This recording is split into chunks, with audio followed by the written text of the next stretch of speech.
Rabbi shrah li sadri wa yassir li amri wahlul 'uqdatam min lisani yafqahu qawli. Amma ba'd. Hadirin jamaah salat subuh ingkang kula hormati, kita bersama-sama telah melaksanakan salat subuh berjamaah. Mugi-mugi panjenengan sedaya disukani kesehatan, keberkahan, dimudahkan urusannya, dijauhkan dari segala bala, dan mudah-mudahan mendapatkan keselamatan di dini wa dunya akhir akhir. Amin.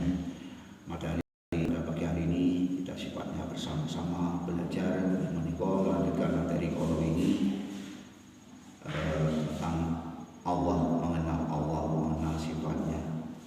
Imam Al-Ghazali, seorang ulama besar, nate ngendika terdapat suara di dalam kolbun. Kolbun itu kalau orang Indonesia mengartikan itu hati. Tadi kalau orang Arab itu mengatakan kolbun itu adalah jantung. Setelah diteliti kerjasama antara negara Arab Saudi dengan negara Inggris, ternyata ada suara di dalam jantung manusia itu, yaitu ini yang dimaksud dengan suara Allah Subhanahu wa Ta'ala. Maka ada dasar yang mengatakan Allah itu lebih dekat daripada urat nadi kita. Maka di sini kalau dikaitkan antara pendapat Imam Al-Ghazali dengan penelitian negara Arab Saudi dengan negara Inggris, ini mungkin suara ada di situ. Oleh karena itu, dasar lain juga mengatakan wajah kita, tapi Allah apa yang ada di dalam hati kita, maka niatilah sesuatu itu karena diilahi kalimatillah, karena semata-mata Allah Subhanahu wa Ta'ala, sehingga hati kita ini bisa merasa tentram, hati kita ini merasa tenang karena kita selalu mendekatkan diri niat yang mulia karena Allah Subhanahu wa Ta'ala. Maka termasuk juga sholat ini kalau dijalankan dengan betul-betul baik dan khusyuk, maka tingkatan yang 5 ini, sholat ini juga bisa mampu melihat Allah yang disebut dengan tingkatan khasyab tadi itu. Meskipun sebagian ulama adalah dengan mata batin kita, mata hati kita. Hadirin wa hadirat yang kami hormati, sama belajar untuk membersihkan hati kita supaya kita ini mampu mendekatkan diri kepada Allah Subhanahu wa Ta'ala dengan 5 langkah. Ingkang nomor sepisan ingkang diwastani muhadharah. Napa maksudipun inggih menika menghadirkan hati setelah mengenal dalil dan bukti kebenaran itu. Contohnya apa? Allah itu wujudnya itu apa? Yaitu wujudnya Allah, yaitu sebagai dasar adalah adanya alam semesta, yaitu alhamdulillahirabbil alamin. Kita harus yakin bahwasanya Allah itu ada. Namun Allah itu adalah mukhalafatul lil khawadisi, tidak seperti benda sama dengan makhluknya, dan dia tidak menempati suatu ruang tertentu. Ini yang harus kita yakini di dalam diri kita sebagai orang mukmin, sebagai orang muslim, sebagai orang Islam, sebagai orang yang beriman kepada Allah Subhanahu wa Ta'ala. Nomor kalih inggih menika belajar muraqabah. Napa maksudipun? Upaya menjadi pribadi yang baik, selalu merasa dekat dengan Allah melalui ibadah, melalui zikir dan lain sebagainya.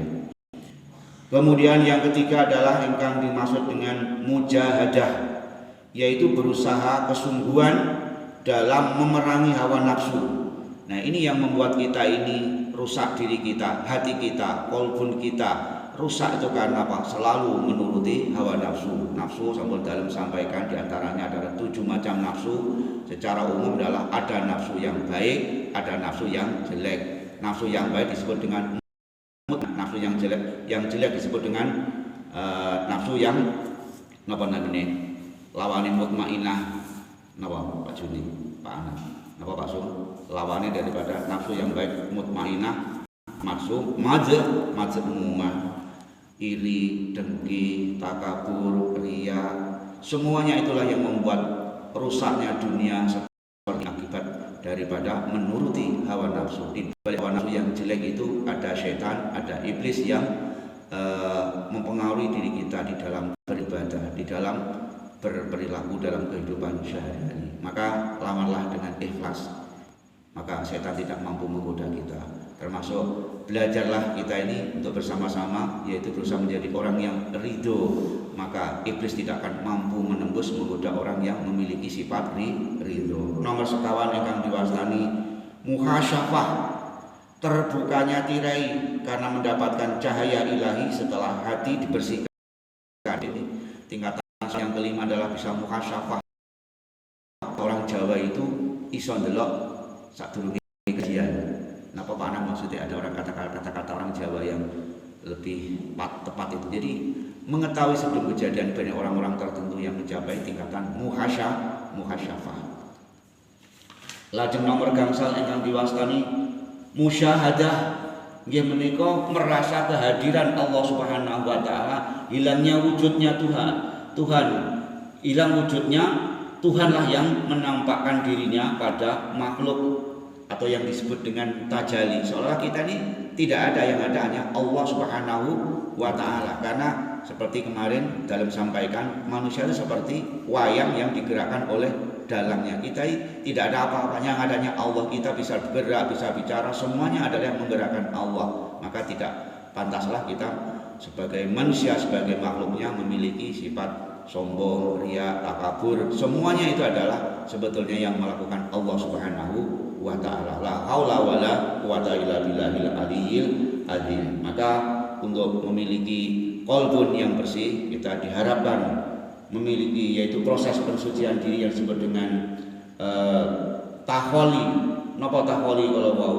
Yaitu pembersihan diri dari sifat yang jelek. Kemudian tahali itu mengisi qalbun tadi itu dari hilangnya kejelekan, diisi dengan amalan-amalan kebaikan. Kemudian yang ketiga adalah tajalli, terbukanya tirai kalau. Inilah diantara 5 langkah di dalam mencapai kemakrifatan dan 3 langkah di dalam membersihkan hati kita supaya kita di dalam melakukan sholat ini bisa lebih khusyuk, bisa membuahkan akhlakul karimah sehingga dibimbing oleh Allah Subhanahu wa taala di jalan yang lurus sehingga mendapatkan keselamatan, kebahagiaan fitini wa dunya wal akhirah, dan nantinya akan dimasukkan surga oleh Allah Subhanahu wa taala. Allahumma amin. Mudah-mudahan ada guna dan manfaatnya. Menawi wonten kekurangan, kekilapan, kesalahan dalam nyuwun samudra pangersami. Wa minkum wassalamualaikum warahmatullahi wabarakatuh. Waalaikumsalam.